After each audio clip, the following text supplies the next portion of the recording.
नारायणीयं दशकं 2 फास्ट रिसैटेशन।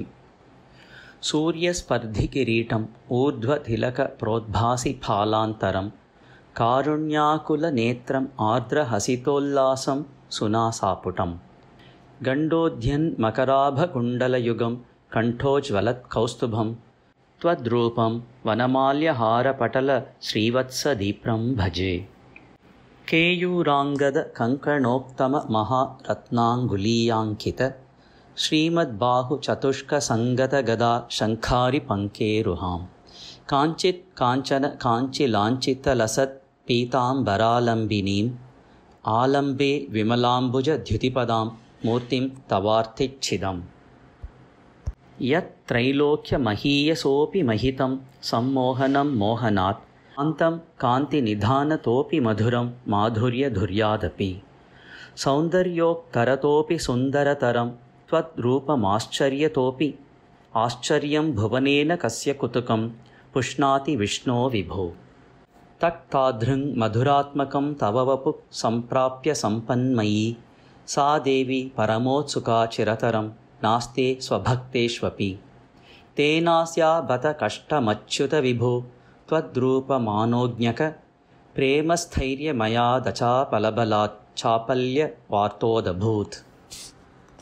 लक्ष्मीस्तावकरामणीयकहृतै वेयं परेष्वस्थिरेति अस्मिन्नन्यदपि प्रमाणमधुना वक्ष्यामि लक्ष्मीपते। ये त्वद्ध्यानगुणानुकीर्तनरसासक्ता हि भक्ता जनाः तेष्वेषा वसति स्थिरैव दयितप्रस्तावदक्तादरा। एवं भूतमनोज्ञता नवसुधा निष्यन्दसन्दोहनं त्वद्रूपं परचित् रसायनमयं चेतोहरं शृण्वतां सद्यः प्रेरयते मतिं मदयते रोमाञ्चत्यङ्गकं व्यासिञ्चत्यपि शीतवाष्पविसरैर् आनन्दमूर्च्छोद्भवैः। एवं भूततया हि भक्त्यभिहितो योगस्य योगद्वयात् कर्मज्ञानमयात् मृषोक्तमतरो योगीश्वरैर्गीयते।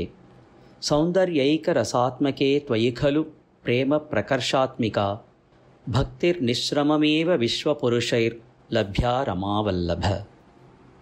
निष्कामं नित्यस्वधर्मचरणं यत्कर्मयोगाभिधं तद्धूरेत्यफलं यदौपनिषदज्ञानोपलभ्यं पुनः तत्त्वव्यक्ततया सुदुर्गमतरं चित्तस्य तस्मात् विभो त्वत्प्रेमात्मकभक्तिरेव सततं स्वादीयसी श्रेयसी।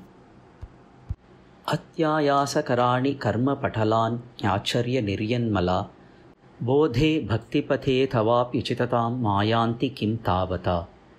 क्लिष्ट्वा तर्कपथे परं तव वपुर्ब्रह्माख्यमन्ये पुनः ताद्रत्वमृते विचिन्त्य बहुभिः सिद्ध्यन्ति जन्मान्तरैः।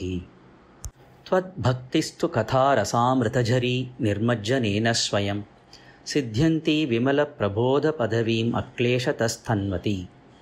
सद्यसिद्धिकरी जयत्ययि विभो सैवास्तु मे त्वत्पद प्रेमप्रौढिरसार्द्रता द्रुततरं वातालयाधीश्वर।